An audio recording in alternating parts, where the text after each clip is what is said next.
Agora pare o que esteja fazendo para pensar e responder a essa pergunta. Você acredita em vida fora da Terra? Outras civilizações que não sejam deste planeta?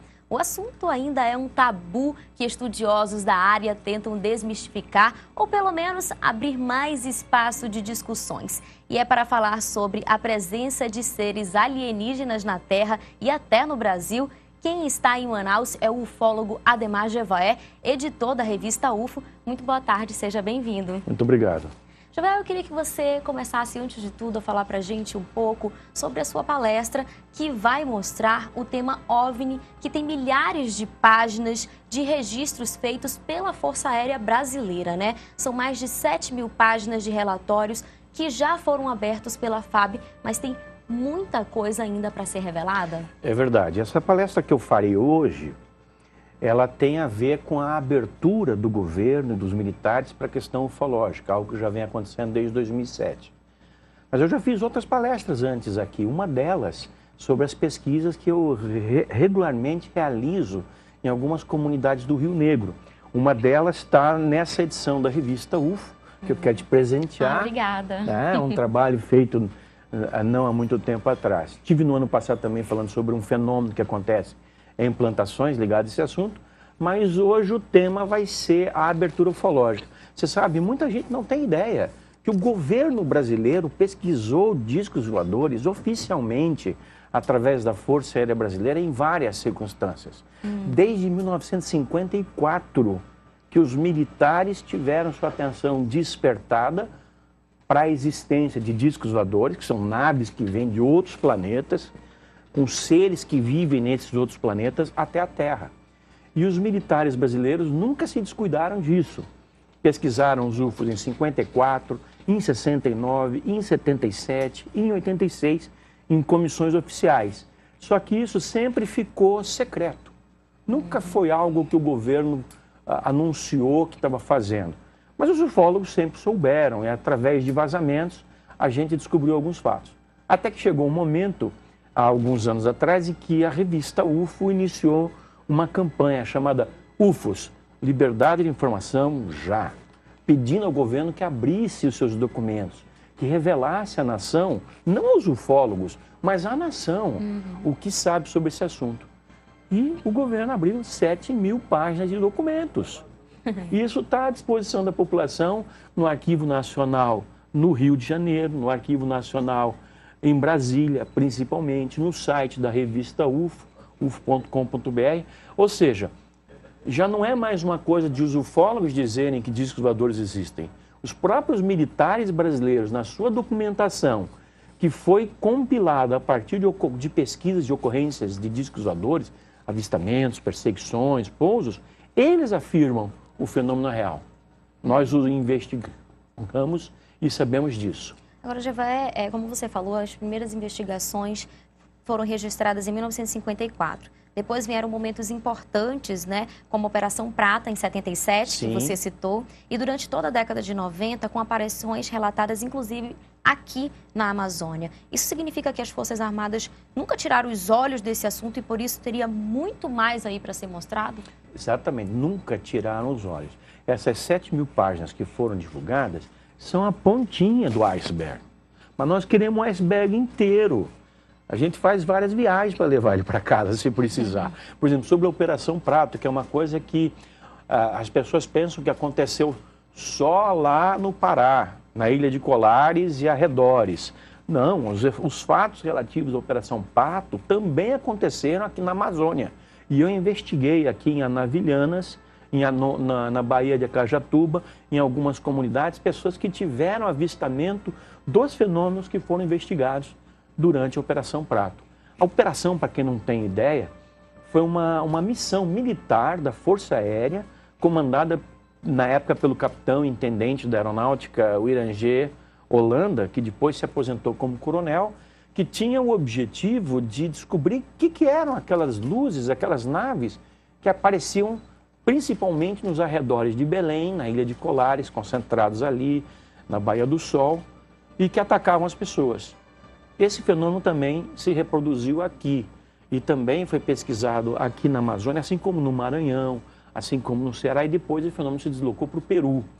É como se uma enxurrada de naves fosse fazendo as suas atividades de prospecção, de pesquisa, e no meio do caminho atacando uma pessoa ou outra para efeito de tirar seu sangue. E isso veio vindo do leste para o oeste, passando em algum ponto pela Amazônia.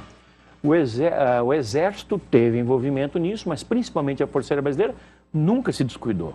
Porque quando se trata de segurança nacional, nós temos que respeitar o trabalho que os nossos militares fazem, que é seríssimo. E esse fenômeno foi conhecido, né? A intrusão dessas naves em nosso país, as intrusões foram conhecidas como uma espécie de invasão e quebra da segurança nacional, o que colocou certos setores da aeronáutica em alerta.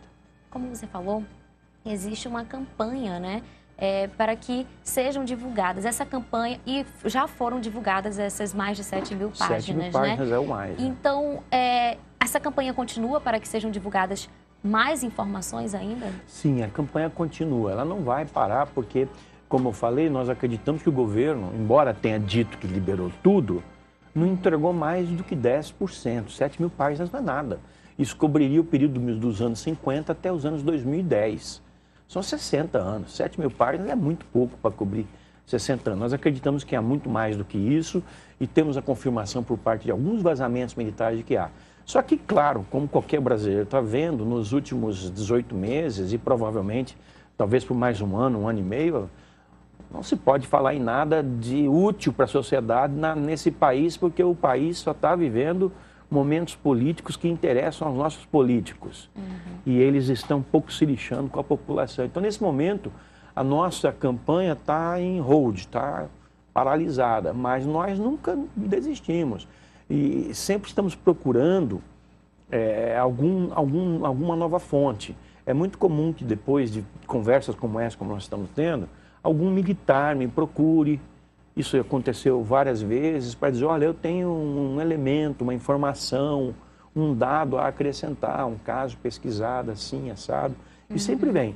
A última vez que eu estive aqui, eu recebi informações de ocorrências ufológicas de São Miguel da Cachoeira, Tabatinga, lugares assim. Porque esse fenômeno, ele cobre todo mundo. Mas, por alguma razão, na Amazônia em especial, ele se manifesta flagrantemente. Você conversa com as pessoas ribeirinhas que vivem, vamos dizer, uns 30, 50 quilômetros de Manaus, Rio Negro acima, e a cada 10 pessoas com quem você conversa, 10 vão te contar histórias espetaculares.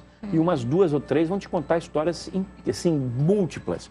Só que eles não falam em discos voadores. Os ribeirinhos são pessoas muito simples. Eles associam aquilo que eles veem a fatos que eles conhecem no seu dia a dia, que é um dia a dia muito simples, muito básico. Por exemplo, cansei de ouvir histórias aí pelo Rio Negro e outros lugares sobre um tal de forno. As pessoas dizem que vem um forno passar. Um forno, como vocês sabem, eu não sabia, eu sou do sul do país, é um tacho para se queimar, torrar farinha de mandioca.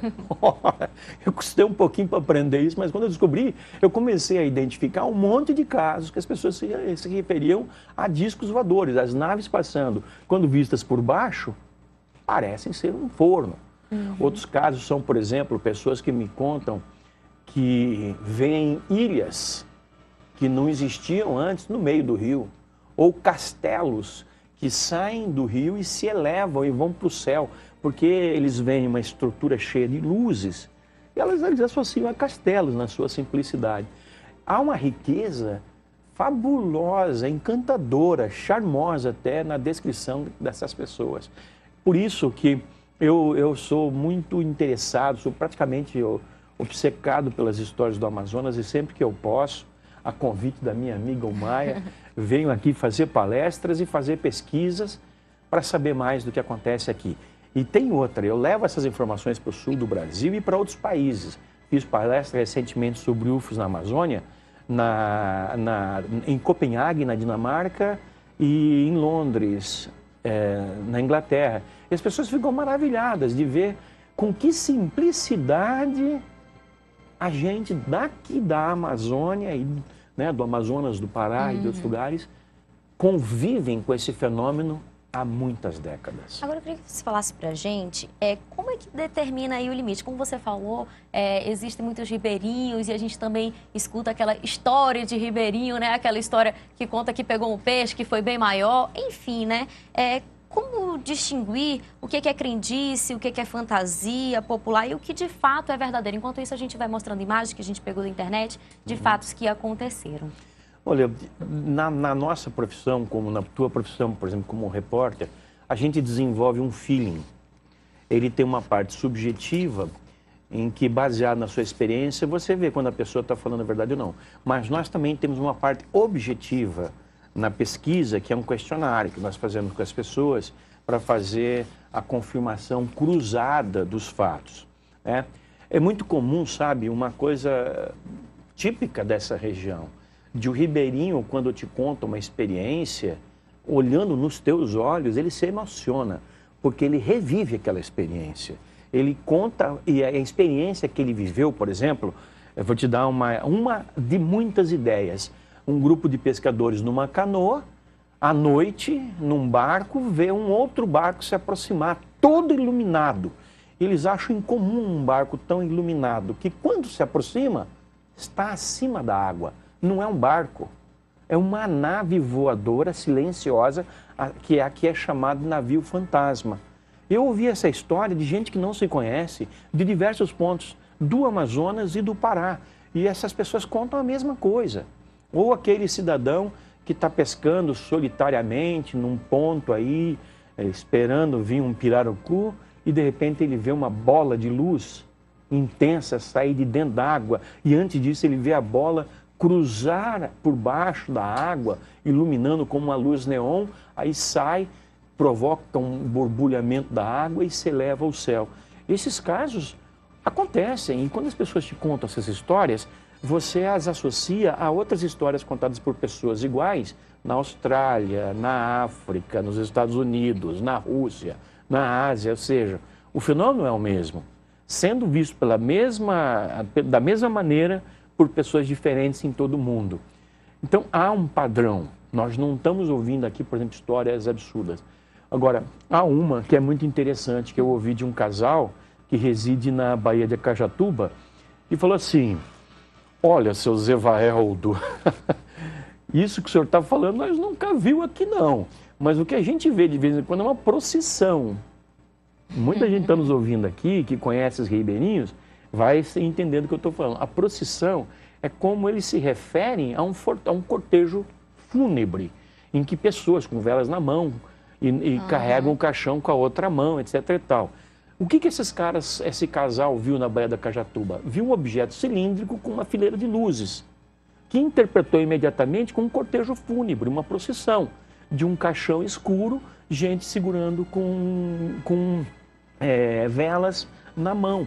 Então essas descrições assim encantam a gente, porque vem do fundo do coração e da simplicidade dessas pessoas. Muito legal. Então, olha, desde já fica aí o convite. A palestra Os UFOs são oficiais, segundo a Aeronáutica Brasileira, acontece hoje a partir das 8 da noite no Manaus Plaza Shopping, que fica na Avenida Djalma Batista. Os ingressos estão sendo vendidos nas lojas Objeto de Papel do Manauara e do Amazonas Shopping no valor de R$ 70. Na hora do evento, a entrada vai custar R$ 90. Então, se você quiser pagar um pouquinho mais barato, corre logo para comprar o seu ingresso. Desde já, a gente agradece a sua presença aqui. Se você quiser conferir, é só ir lá e saber dessas e muitas outras histórias. Tragam suas dúvidas. Vamos falar sobre o disco voador hoje. Vamos fazer uma noite ufológica em Manaus. Muito obrigada pela participação. Eu que agradeço.